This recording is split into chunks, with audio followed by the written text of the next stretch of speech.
All right, thank you, David and David. Our next speaker is Lisa Pease.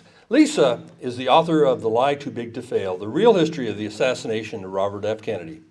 She's appeared on the Discovery Channel's Conspiracy Files, made numerous television and radio appearances, and most recently appeared in the short form and long form of Oliver Stone's JFK Revisited documentaries.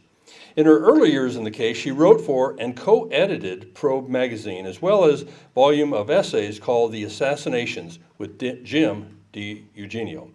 Lisa also testified to a UN commission about the death of UN Secretary General Dag Hammarskjöld, based on a startling confession found in the JFK files. Her writing has appeared in the LA Times, Salon.com, Consortium News, and other outlets, and has spoken at many conferences over the years. Lisa has had a serious interest in the CIA's mind control programs and has come to understand they affected a lot more of our history than has been generally acknowledged. During her presentation today, her presentation today is about CIA mind control. Lee Harvey Oswald, Jack Ruby, James Earl Ray, Sirhan Sirhan, and more. During her presentation, she's going to present some nuggets from her ongoing research in this area. So ladies and gentlemen, please help me welcome Lisa Pease. Thank you very much. Thank you for that introduction. Just before I start, there was something that happened yesterday where I feel somebody was unfairly defamed, and I just want to recover this little bit.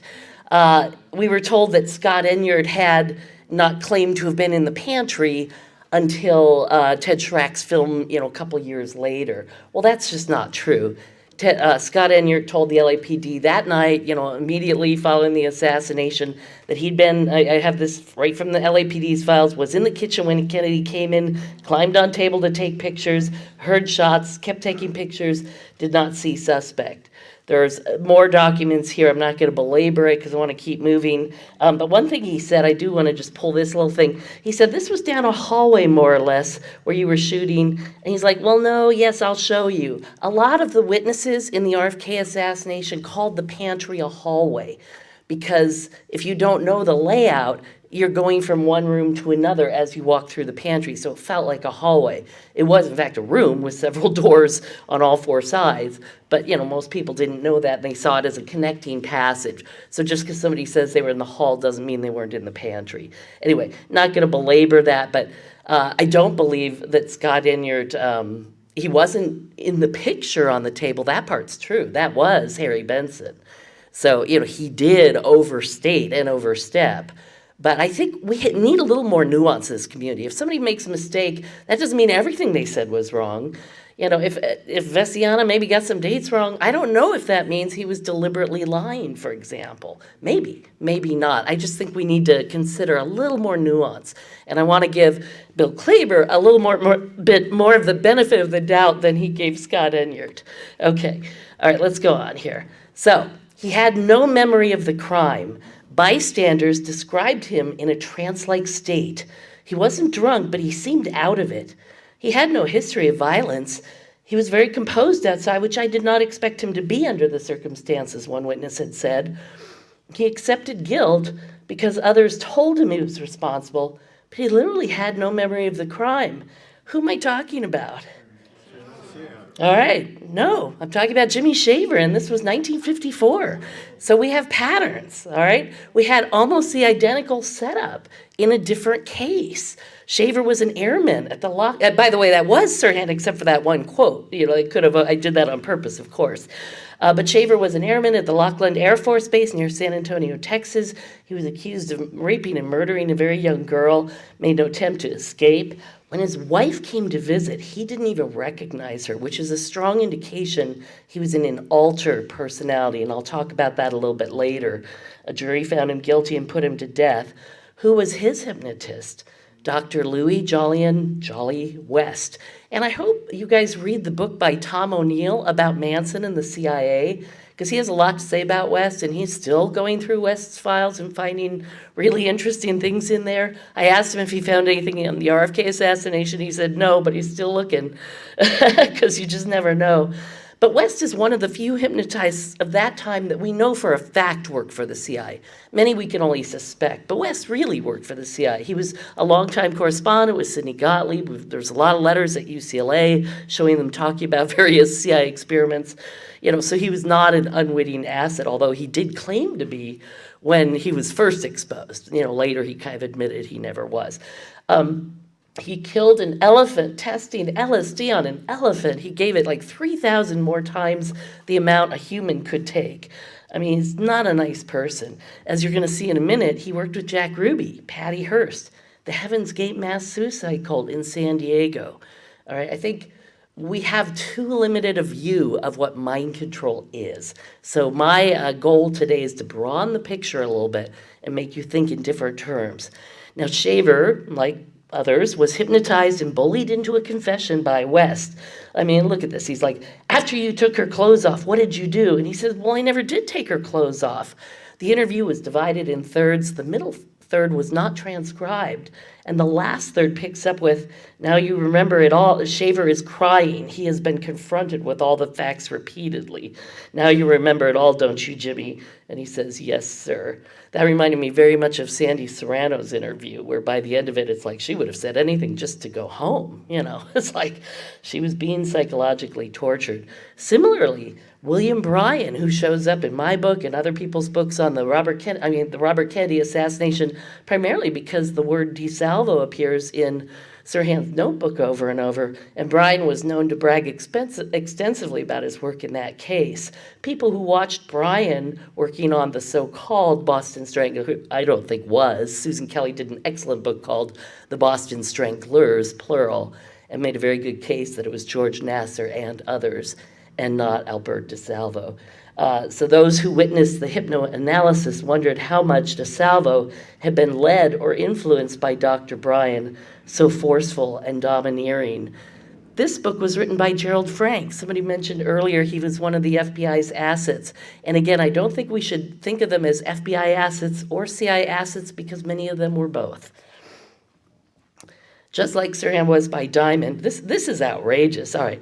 What happened, Sirhan? Take the gun out of your pants. You've got the gun in your hand now. This is while he's hypnotized.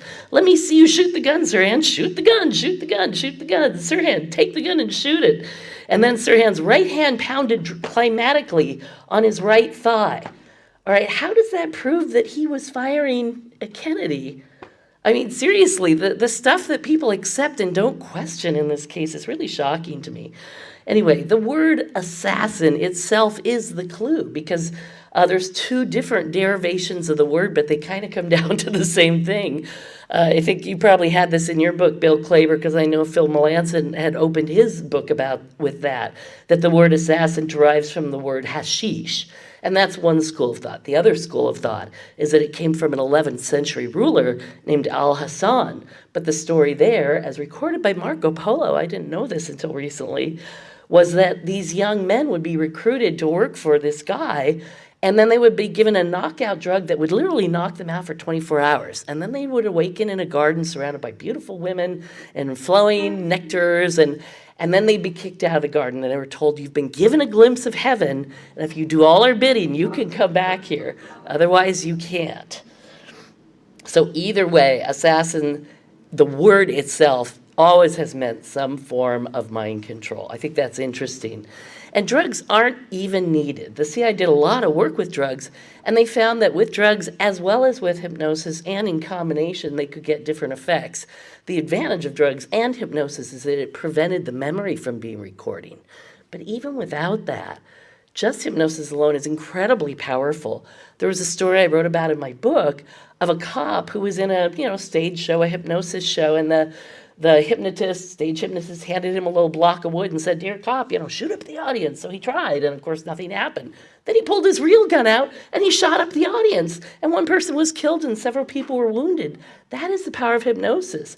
It took hours for the cop to come out of hypnosis and realize what he had done. And he felt horrible, as you can imagine.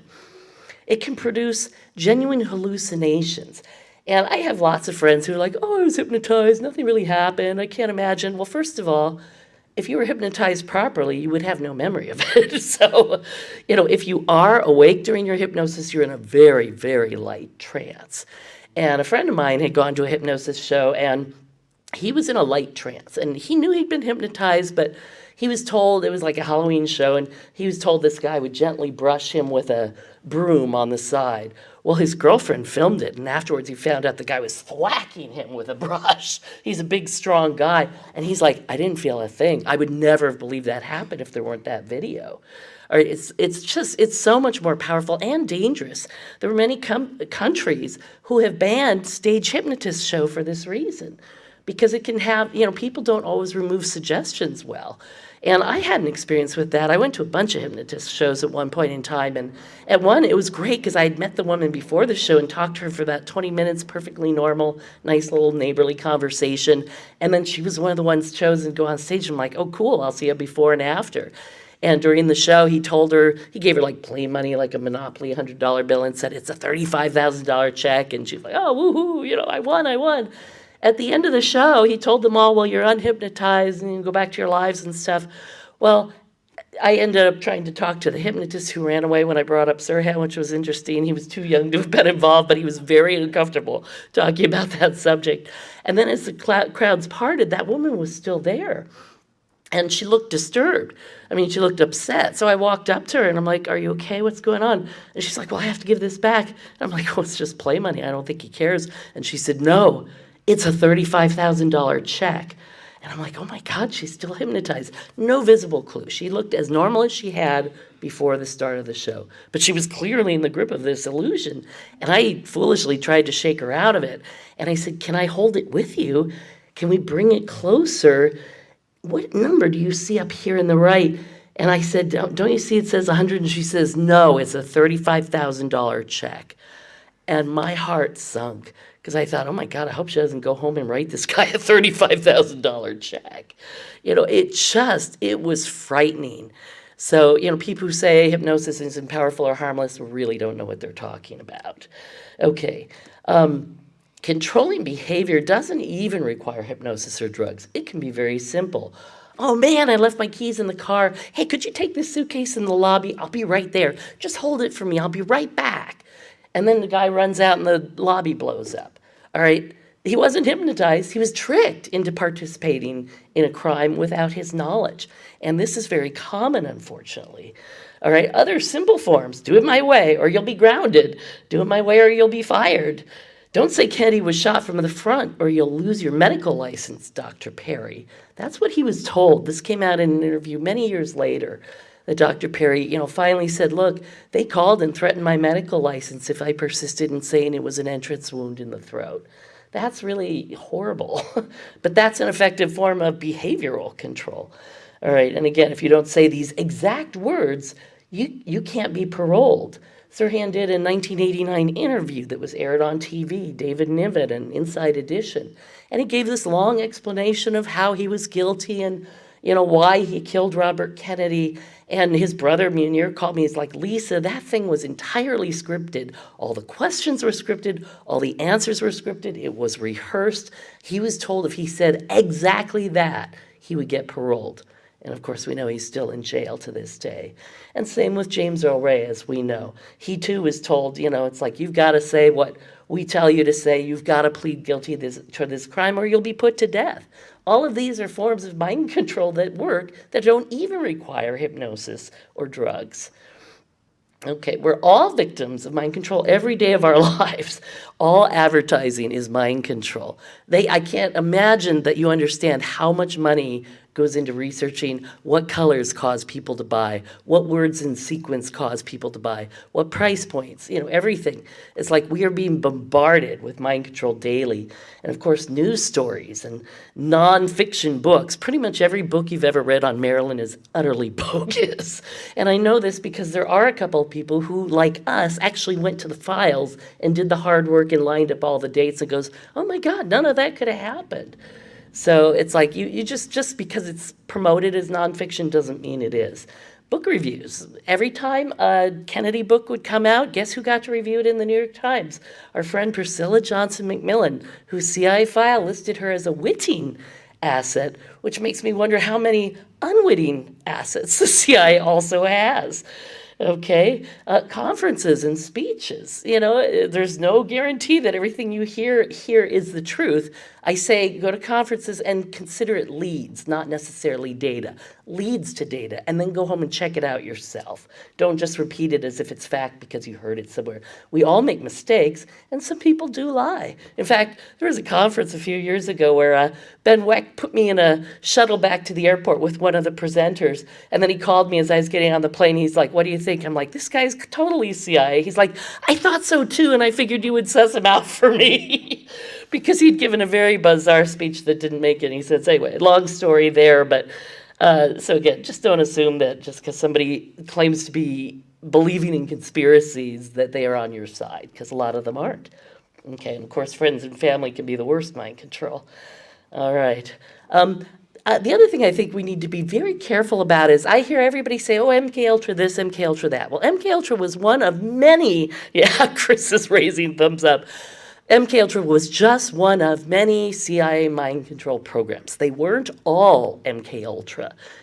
And it was a big program, but there were other equally big programs. And in fact, MK Delta preceded MK Ultra, and MK Search followed MK Ultra. And there was also MK Burn and MK Naomi. All right. The interesting thing to me is, as John mentioned earlier in the conference, the Navy, the Army, the Air Force, and the CIA were all working together on mind control, at least post-World War II. This was a joint effort called Project Bluebird. Artichoke is where the CIA started taking it more in-house. And then we have what I think is the QK series. In the MK Ultra report that the CIA produced, its own IG report on the plots, or the experiments, they mentioned very briefly in passing that QK Hilltop was a mind control experiment. Now, I know the ARB asked, well, what was QK and Chan about? Because Clay Shaw had covert security clearance for it, Robert Mayhew and his son had covert security clearance for it, and so did E. Howard Hunt. So it sounds like a kind of interesting project, right? And the CIA came back, and when I read this, I burst out laughing. I'm like, how did anybody believe this?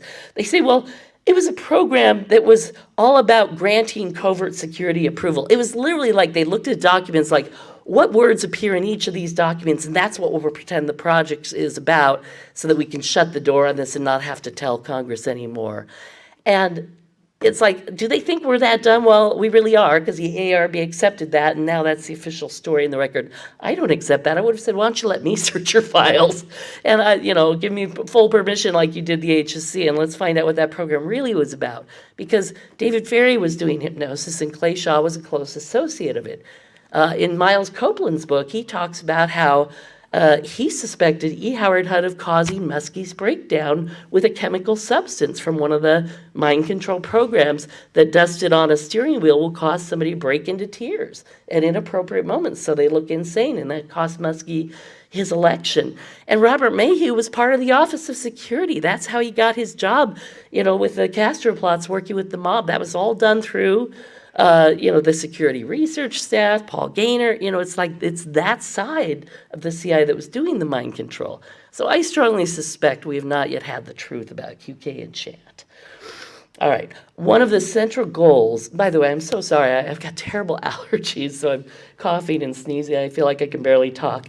One of the central goals of these experiments was to create a hypnotized, remote-controlled assassin. Milton Klein, another one of these acknowledged CIA hypnotists, as opposed to the ones we don't know about, definitely, there's an article, ex-CIA doctor leads fight to limit hypnosis, because he knew what it was capable of. He said it cannot be done by everyone, it cannot be done consistently, but it can be done. That's frightening. All right, and CIA knew in 1963, and they talked about in their own IG report, what they were doing was illegal. And so, of course, when Helms was fired, Nixon tried to pressure him into covering up the Watergate break-in. Helms refused. It's funny because James McCord had written and said, look, if Helms goes down, every tree in the forest will fall. And sure enough, Nixon moves Helms out of CIA and makes him ambassador to Iran, where, by the way, he was close personal friends with the Shah. They went to school at Rosie together, La Rosie in Switzerland. There's a picture of them on a soccer team together. Okay, but Helms, not only he knew that the mind control experiments were illegal, immoral, and successful. And I have to tell you, some of the best mind control documents are on the CIA's website itself. They have a CIA reading room, CIA.gov, if you go there. I was shocked at the quality of the documents I found on the mind control programs, better than anything I found on Mary Farrell. So I encourage you to mine that source. But Helms, literally balked at trying to get consent from people being experimented on. He's like, well, it won't be a real experiment if they know they're being experimented on. I mean, he was just a terrible, terrible person. Okay, so what was Helms hiding? Well, I believe it probably went as far back as 1954. At that trial, blah, blah, blah. We're back to Shaver for a second. This I found really interesting because it reminded me of something more contemporary. One newspaper account said, he sat through the strenuous sessions like a man in a trance, saying nothing, never rising to stretch or smoke, though he was a known chain smoker. Does that remind you of anybody? Because it sure reminded me of somebody. I don't know how many of you saw when the Batman shooter was arraigned for the first time. He walked into the courtroom, and it's like he couldn't keep his eyes open, but it was not like he was tired. We've all seen people who are tired and their heads start to nod. It was very different. It was like he was trying to fight for consciousness. It was so weird, and I just had the strong impression he was hypnotized. That's a case I really wish somebody would look into. Even Dan Abrams was disturbed by that, and Dan Abrams is, one of the CIA's guys, talking heads on TV, but he said he looked like somebody who didn't know what was going on, and he said there could be real grounds there for, a true insanity defense. Okay. By the way, in that case and in the Jared Loughner case, in both cases, the judges found them incompetent to spend trial and assigned them to therapy for a year, and then decided they were competent to stand trial. It's like, well, if they're not competent to stand trial, how are they competent to murder? It's like, that's just crazy to me. Anyway, the media is a form of mind control. Repetition turns lies into reality. Oswald killed JFK. I used to think that Chris... I can't think of his name, the redheaded guy on MSNBC. Chris Matthews. Yeah, because he had like a knee-jerk reaction. Anytime he could work in that Oswald killed the CIA, I felt like he got a little bonus. He would always find a way to work that into his interviews. It was bizarre. Anyway, common media lies. That many people can't keep a secret. Somebody would have talked. In all of these cases, people have talked. The media just isn't telling us about it. Again, you can't hypnotize people to do something against their will. That's true and not true. I can't tell you, go kill your mother right now, and you're not going to do it. That's not very convincing.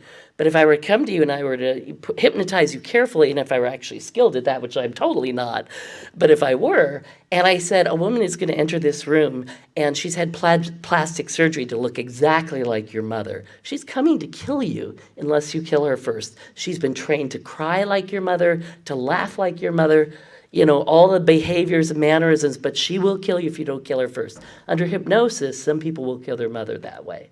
And this has been documented, again, in the literature. Alan Shefflin wrote a really good book called The Mind Manipulators, where he denied that was possible. And then in later years, he went back and said, I was wrong. CIA's already been doing this. Okay, so signs that when you hear the media going off about a story, here are some signs that the story's not true. The answer is too simple too soon. Right after James O'Reilly, was captured, it's like, there's no sign it was a conspiracy. It's like, it's day one. Of course, if there were a conspiracy, you're not going to know the facts on day one. Why are you trying to shut this down so soon? Too uniform. Sometimes you walk by a newsstand and all the headlines are different. Some days you walk by a newsstand and all the headlines are almost the same with a word or two changed. When I see that, I know an operation is in play. They got their talking points and they all got the same talking points. Okay? Obviously, killing a suspect is a way to keep a story from appearing. But if a suspect appears dazed, confused, and hypnotized, we should consider there's something else going on. Okay, so I mentioned before, Ferry was known to hypnotize his students. This is actually in the HSCA report, and also in Probe magazine years ago, we had a letter from Nagel that somebody had preserved over the years that we printed, where he suggested that Ferry was hypnotizing Oswald. And he's not the only one to say it. An NBC newsman told his cameraman he had heard that, and his cameraman told the Warren Commission about that. I mean, that's pretty interesting. And not only that, he was doing it at Jack Ruby's club. I mean, that's so interesting, isn't it? Okay, and by the way, if you're looking for that, look for the word Fairy, F-A-I-R-Y. I think it's a deliberate misspelling to hide F-E-R-R-I-E, the David Ferry you'll be looking for. So he is in the Warren Commission, he's just not spelled correctly. Okay, and was Lee Harvey Oswald being hypnotized in North Dakota? There's some weird evidence that he spent some time at a boys' camp in North Dakota, in Stanley, North Dakota. Alma Cole wrote, I think she wrote LBJ at one point. She also wrote the FBI and said, my son was in a camp with Oswald, and he said he had a calling to kill a president. This would be like when he was 13. Now, if it was just that account and her son, I wouldn't have believed it. All right, but there were other men in North Dakota who also remembered him being there. And we actually have the testimony of Oswald himself when Aileen Mosby interviewed him in Russia, or the USSR at that point in time, during his so-called defection. He told her he had spent some time in North Dakota. And she had that in her notes, because of course he was killed shortly after, but she repeated what was in her notes. The Warren Commission changed that to New Orleans, but that's not what the original news story said. And I just want to point out, if you've ever been to North Dakota, it's largely rural, and I'm sure then it was even more rural. There's like one main thoroughfare, Fargo, Bismarck. Look how far north Stanley is. It's practically at the Canadian border. If I was going to hide a mind control camp, that'd be a really good place to hide it. Okay. Several authors have suggested, I have not seen, and maybe it's out there, but I have not personally seen evidence that Atsugi was definitely a mind control site. I assume it was, I believe it was, but I cannot prove that it was. All right, there is a book called Atsugi Assassins, where the guy doesn't make the case that there were Atsugi assassins. He has a pretty good summary of what's known about mind control, and you could read it for that reason. But his own story, the reason I found it compelling is that he doesn't try to say he was an assassin.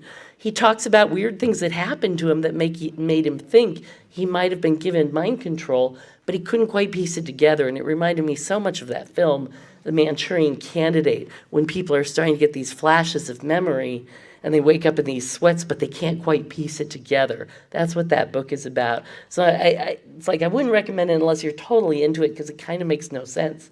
But the guy seems sincere, and the parts that are the history of mind control are right out of common books on the case. Anyway, Oswald didn't shoot JFK. So if he would, and I say that with great authority, if you don't believe that, you got to go read. Is it Frazier? I forget who in the Warren Commission. I've written about this a number of times over the years. The FBI tried to fire Oswald's rifle and not get nitrate on their cheek. And the only experiment that was wholly successful was when one guy fired it, instantly handed to somebody else who cleaned the gun, handed it back, fired another shot, handed it off, cleaned the gun, handed it back. Well, we know that couldn't happen in Dealey Plaza. The shots came too fast for that to be possible. And yet, the Warren Commission bought it. The press never read that part of the interview or didn't report it if they did. So, all this talk about, the gun rifle was locked, it didn't give off nitrate. It didn't give off nitrate to Oswald because he didn't use it. But it did give off nitrate to the FBI guys who fired that same rifle. Anyway, so if he was being hypnotized, I don't think it was to be an assassin. So what was it for? Well, George Estabrooks, who's the father of modern hypnosis and has written many books on the subject and used to teach at colleges, he was also one of the CIA's acknowledged CIA assets in this program. And he talked about, and it's funny because I want to say, in the late 40s or early 50s, he wrote a book saying, I think this is possible.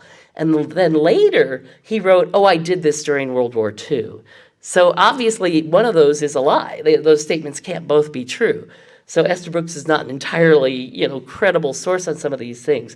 But he does talk about a case where he programmed this guy, Captain Smith, through hypnosis to remember a code phrase that they could send to somebody else, but they locked the suggestion, it's there's a statement there the moon is clear was the unlocking phase, but it also had to be a certain person saying it or he would not reveal the message. So that's one way. It could have just been a hypnotic courier. But the other was Oswald's personality fractured like Dr. Estabrooks Jones? He talked about another case, again in World War II, which I think came after.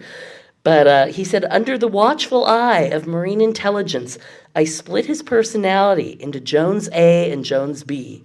Jones A, once a normal working Marine, became entirely different. He taught communist doctrine and meant it. He was welcomed enthusiastically by communist cells and was deliberately given a dishonorable discharge by the Corps, which was in on the plot, and became a card-carrying party member. That sounds a lot like Oswald, doesn't it? Okay, but he says the Joker was Jones B, the second personality.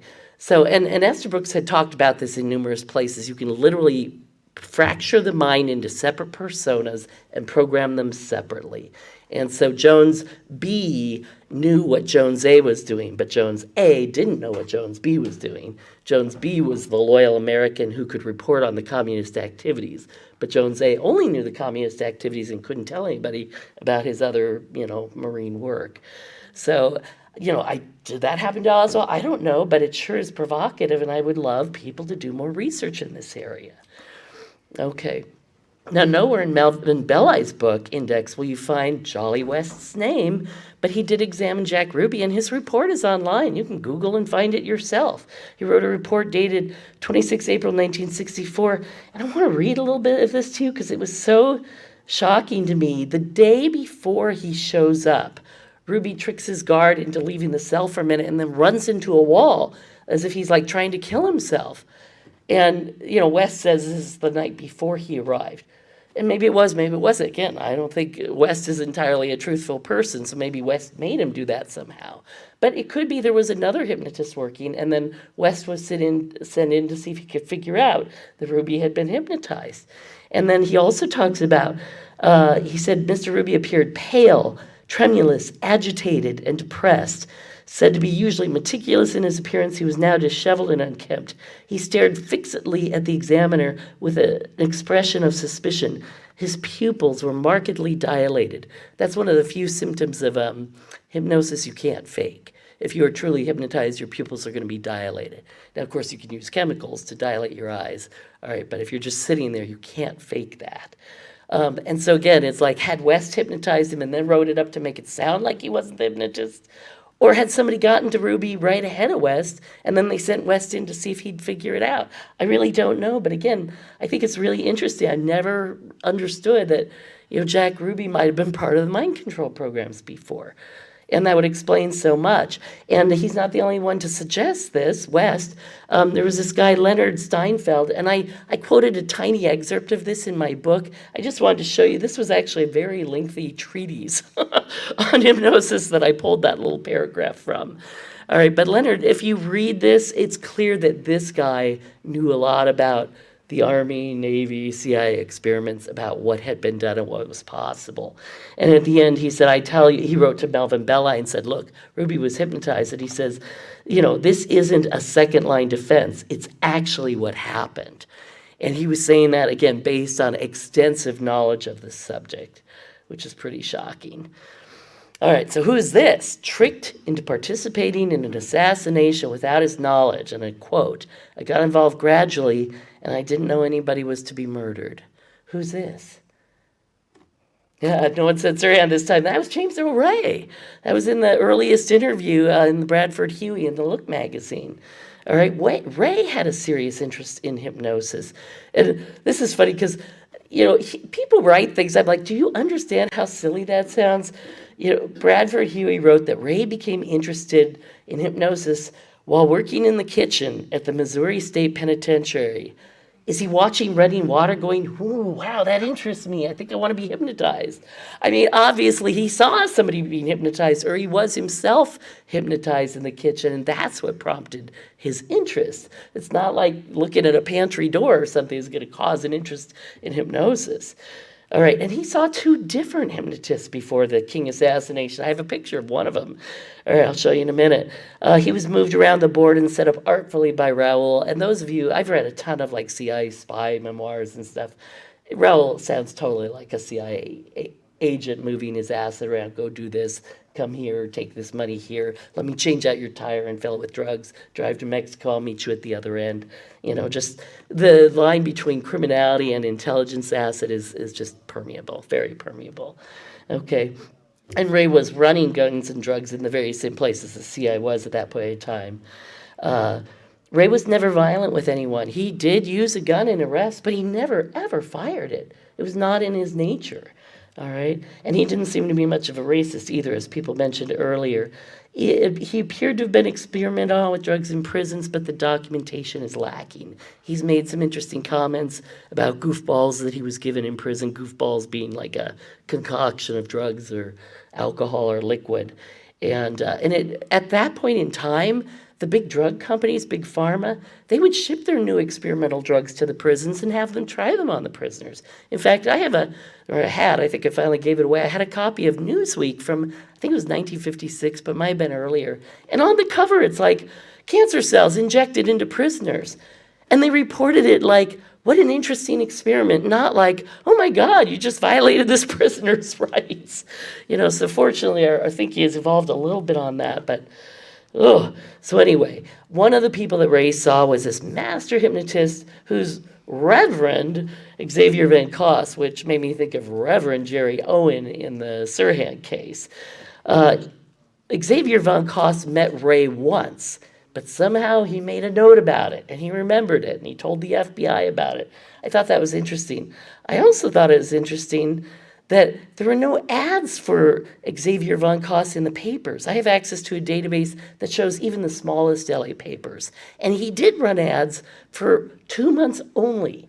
And they were right before and right after and during this 2-part Look article series where Huey talked about Ray meeting Voss. And so right then it was like, people are going to ask, how did he find Voss? We better get this guy to run some ads, right? Because if he is one of the CIA secret hypnotists, how would Ray have found him, right? So I thought that was interesting. But that's a picture of Xavier Van Coss, and kind of a creepy-looking character, if you ask me. And I don't usually judge people by appearance. I never hear people talking about Ray's 6 visits to Dr. Mark O. Freeman for self-hypnosis either. And that was reported in FBI files. And that reminded me of Sirhan being injured at the track, and then his doctor said it was just minor injuries, it was some bruising, some internal and external bruising. But Sirhan then went to the doctor like 13 times in the next 12 months. And James Obergis was self-hypnotized like 6 times, between November and December. That's weird. Okay. Ray's first attorney was a former contract employee of the CIA and a member of CIA's cleared attorney panel. All right, I think Jim Lazar first found this. Okay, that was Arthur J. Haynes was his first attorney. And so isn't that interesting that somebody who can protect the CIA's secrets jumps in and offers to help defend Ray? Ray didn't like his defense and he kicked him out, and that's how he got Percy Foreman, who was probably also a member of the CIA's cleared attorneys panel. Clay Shaw's attorney was a member of the CIA's cleared attorney panel. So what does this cleared attorney panel do? Well, the CIA told us. They said it provides a list of cleared attorneys for use, contact on CIA classified projects or matters, to provide a referral list for those employees whose employment with CIA must be protected. CIA personnel also, particularly where issues implicating classified information are involved. So the obvious, conclusion is maybe Ray knew something about some CIA secrets that needed protecting, and that's why Arthur Haynes jumped in. And if the CIA has cleared attorneys, you can bet they have cleared hypnotists, cleared doctors, and cleared psychiatrists as well. Oh, God bless you. Thank you. Okay, I put this chart together. It's just a start. There's so many more people who could be in here. But if you look at famous cases and their lawyers and their hypnotists, because this was actually a really common thing in the 60s, a lot of attorneys would bring in a hypnotist to try and get people recall the crime. And one of them, Bernard Diamond, who hypnotized Sirhan, later wrote in 1980, this is a terrible thing because you can implant memories in people. It should never be allowed. So kind of one of the world's biggest hypocrites right there. Anyway, this guy is interesting. And so if any of you are interested in this subject, he represented the Menendez brothers. He's a forensic psychiatrist, has worked for the CIA, for the FBI, other government agencies, Fortune 500 companies. I think he's probably a later version of Jolly West. Menendez brothers, Jeffrey Dahmer, John Hinckley, who tried to assassinate President Reagan, the Unabomber, who was in a project at Harvard that was run by a CIA employee. What a coincidence. That same guy was running Tim Leary's LSD experiments, which makes sense because the CIA was very fascinated by LSD and whether they could get people to spill secrets with it. He also represented a bunch of serial killers. And it's not a name I had known before. And as I started looking into this, I'm like, we need to, we have to get out of the 60s at some point. History is happening every day, and there's still more to be learned. And we can take our learnings and use that to inform us on more recent cases. All right, I wanted to add this before I left the King assassination. If the CIA were not involved in the King assassination, why was James Earl Ray's first attorney a member of the CIA's panel? Why did they hire the guy kneeling at King's Head when he was killed?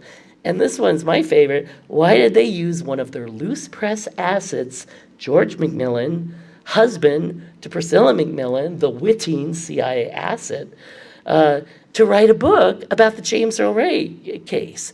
So Priscilla writes about Oswald, and her husband writes about James Earl Ray, and none of the major media note this and wonder if there's something going on there. Okay, I find that interesting. George McMillan was also a good friend of George de Mohrenschildt, and both of them seem to have done some work in Haiti, helping to overthrow a Haitian leader. The FBI considered, I saw this and I'm like, what? And it reminded me of something much more recent. The FBI considered placing a self-hypnosis ad to flush James Earl Ray out. How did they know that would work? Who tipped them off on that? They even drafted an ad. I find that fascinating. But as soon as I read this, I thought of a totally different case. You have indicated that you want us to do and say certain things. You asked us to say, we have caught the sniper like a duck in a noose. We understand that hearing us say this is important to you. Less than, just a little bit more than 24 hours after that was read on TV, the DC snipers, plural, were caught sleeping in their car. This after a multi-month killing rampage. Now, I actually think the DC sniper case, not only do I think those two guys were in a mind control situation, I think the operation itself was a mind control operation against Congress. All right, they practiced them out of state. They slowly brought them east. All right, and the run-up to the Iraq War was happening, and a lot of Democrats and even some Republicans were dragging their heels. We don't want to authorize war in Iraq, even though they keep telling us they're weapons of mass destruction, but we're really not sure. And then all of a sudden, so the vote is set for October 11th, and then October 1st, or rather October 2nd is the first DC sniper hit. And once these started, it was nonstop coverage. If you lived through it, every time you turned on TV, the DC sniper this, the DC sniper that. 1 killed that day, 5 killed on October 3rd, 4 within a 2-hour window. All right, when you ratchet up the fear level, people lose rationality. And they were trying to link them to Al-Qaeda in the media. So I actually think the whole point of that was to scare Congress into authorizing the vote in Iraq, which they ultimately did. So I think that, it's not enough just to what happened, but why? Was there an operation within an operation? I think we've all realized the CIA is very good at what they do. And why go for one operation when you can embed 2 or 3 in the same operation? Okay, so hey, where's all the stuff about Sirhan? Yes, I wrote a book. It's called A Lie Too Big to Fail, The Real History of the Assassination of Robert F. Kennedy. But in my book, I have a dense chapter on mind control, and I thought many of you might have already read it, and I didn't want to repeat it. I also talked about that at the last conference sponsored by this group prior to the pandemic, so I have not mentioned that. But there's a ton of evidence that Sirhan was being programmed in the year leading up to the assassination. And like the others, he was not being programmed to kill Robert Kennedy. They didn't even know Robert Kennedy was going to step into the presidential race. It kind of shocked everybody when he jumped in March. I'm sure he was being programmed as a hypnotic courier or something else. It had nothing to do with that. But then it's like, where can we get him? Well, the LAPD and the CIA are like this. They even have a floor that somebody told me about, which was, by the way, the floor where they had all the interviews of the RFK assassination witnesses in Parker Center that was jokingly referred to as the CIA floor, because that was the area that was tapped and bugged, and they took their highest security cases there. So if you're going to pick a city to get Robert Kennedy in, just like they picked Dallas for a reason and they picked Memphis for a reason, they picked LA for a reason too. And Robert Mayhew, who I believe was deeply involved in that plot, had a lot of personal connections to the LAPD. And again, we have a double operation. You have Sirhan being mind controlled, and the operation was none of his bullets were ever matched to the gun. All right, they were deemed to be similar, and it was interesting that at the trial, Wolfer bragged about being able to find a gun with a very close serial number. The advantage of that is it came off the line, the assembly line, very close to the original. So it would have similar barrel markings, but not the same. And that's exactly what they found. In the trial transcript, the gun that is listed is not Sirhan's gun. It's a different gun. All right, and it is a close serial number, but it's not that serial number. And his lawyers were very meticulous. I mean, they corrected spellings and apostrophes and commas every day. They would open with a review of the prior transcript and go through and make very minute corrections. So there's no way that went through by accident. And that would also have given Wolfer, the criminalist, the ring of truth, because the bullets had been fired from that gun, not Sirhan's gun. And if he said, I can say that this gun, if these bullets came from this gun and no other, he was not lying. He had fired them himself from that gun into a test barrel, or into whatever he needed to fire them in to make them look like bullets. And you can read about that in my book. But the whole assassination itself was also to raise the profile of Palestinians. A year before, to the day, just like King's assassination was a year from the day of his Vietnam speech, I think that was a subtle message to people. E. Howard Hunt said in one of his many interviews, we pick dates for a reason. Dates are not accidental in operations. We pick them for psychological impact. So when they killed King exactly a day after his speech, there's a reason for that. They killed Robert Kennedy exactly a year after, or 2 years after his Day of Affirmation speech. And it was exactly 1 year after the Arab-Israeli War, the 6-Day War. And so some of the people involved were very pro-Israel, anti-Palestinian. So it's a twofer, You get rid of Robert Kennedy and you get to call the Palestinians terrorists. Anyway, one of the most controversial things in my book was that I argue strongly, because there's a lot of evidence Sirhan was firing blanks. And people said, well, they just wouldn't do that. Well, I found there was another plot where somebody was going to fire blanks to pull focus while the shooters got the job done. And it was a plot in May of 1979 against Jimmy Carter. And it might have worked, except that the guy shot his blanks too soon and the shooters weren't ready. And then the blanks caught the police attention and they, were able to kind of stop the plot before it happened. It's also entirely possible it was never meant to go off and that they were just trying to scare Jimmy Carter. And the reason for that is the blank firing name was Raymond Lee Harvey. And one of his associates was Osvaldo. So it's like, if you don't get that message, I don't know, I can't help you. So it's like the names itself is like a mind control operation. So you can read about that online, just a very interesting thing. And it's funny because it was first reported and then instantly dismissed. Oh, there's nothing to it. It really wasn't a plot. And then a week or two later, the New York Times actually did a very long thing and said, wow, this plot is given credibility by new evidence. And it turned out there was actually other shooters in a room in a tower nearby, positioned, with a good shot of where Carter was going to be standing. So it does look like there may have been a real plot there. Anyway, every time I hear of a mass shooting, and they're like daily now, I think of RFK Castillo, because always these shooters are either killed by the police or they kill themselves. And I'm like, why would you go out and kill 40 people and then kill yourself? It's like, don't you want to enjoy it for a moment? I mean, what's that the whole point, right? But they kill themselves. And RFK Castillo had been infiltrated under a false identity into the Philippines as part of a CIA operation to get Marcos. All right, that was his assassination target. And I talked to the guy who had, a hypnotist who worked with him, because they found that he would react to certain cues and certain words. He would go into very repeatable, weird behaviors. Yeah, I'm almost done. So anyway, and you can read about that in my book, but I do want to point out that Milton Klein, that same CIA doctor, said it would take him 6 months to program an assassin, but he said it'd be easier, and I'd only need 3 months for a patsy. It's like, I could make him go talk to a garbage man. I could make him do this. I could make him do that. I could make him go to a firing range and set him up in advance, and he wouldn't even know it. And that sounds a lot like Sirhan. Anyway, recently, there's a new book out, and it's called The Battle for Your Brain. I recommend it. And at Davos this year, Yuval Harari, a history professor at Hebrew University.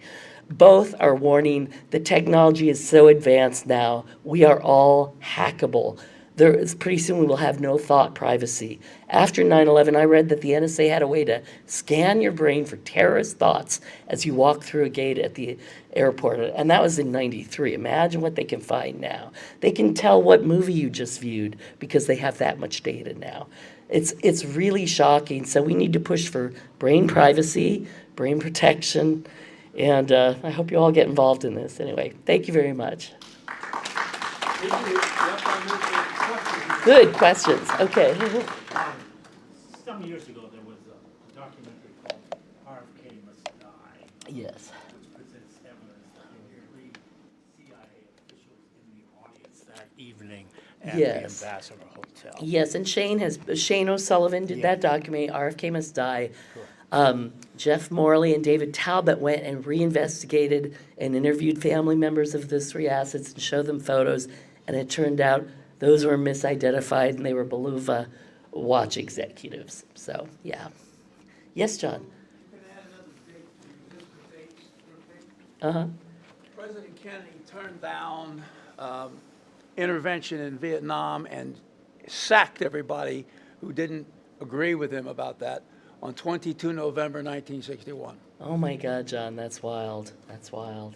In case anybody didn't hear, he was saying, when I talked about the dates, on November 22nd, 1961, that's when John Kennedy first turned down armed conflict in Vietnam. And of course, 2 years to the day, because we picked dates for psychological reasons, said he thought that's interesting. Okay, yes. Yeah, there's similarities also, are there not, with Mark David Chapman? Yes, Mark David Chapman, John Hinckley, both of them seem to be have set up and moved around like Ray was, like Sirhan was, put in place. Not sure if they were the shooters. In both cases, there are actually questions, unbelievably, but there are questions about it. And then the George Wallace shooting with Arthur Bremer. Gore Vidal wrote an article suggesting E. Howard Hunt had written Bremer's diaries, and he quoted a bunch of Hunt's literary devices from his novels that showed up in Bremer's diaries. Thought that was very interesting. I'm sorry? Dennis Sweeney, the guy who killed, yeah, exactly. I'm blanking because I'm so tired and the allergies are killing me. Al Lowenstein. Yeah, Dennis Sweeney, in my book, I mentioned that one of the last things he said was, I felt the CIA had put voices in my head. That's pretty damn interesting. Yes, Squeaky Fromm, Manson. I mean, I thought Manson's job might have been to train assassins. You know, I've thought that for years. And then you have Squeaky Fromm and Sarah Jane Moore, who had been an FBI informant. By the way, I saw Gerald Ford the day they had received a threat that he was going to be killed in Palo Alto. He went right by my house, and I had a little camera. You know, as a kid, I was, 13 or something.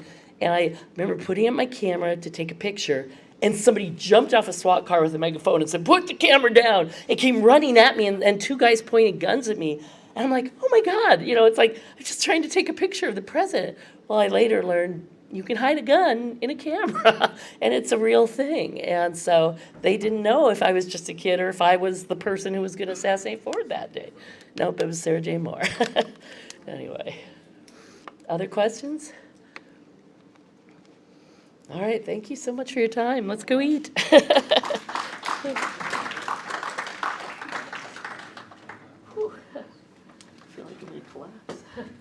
Ladies and gentlemen, Lisa Pease. David's got something he wants to say. If you would give him your attention.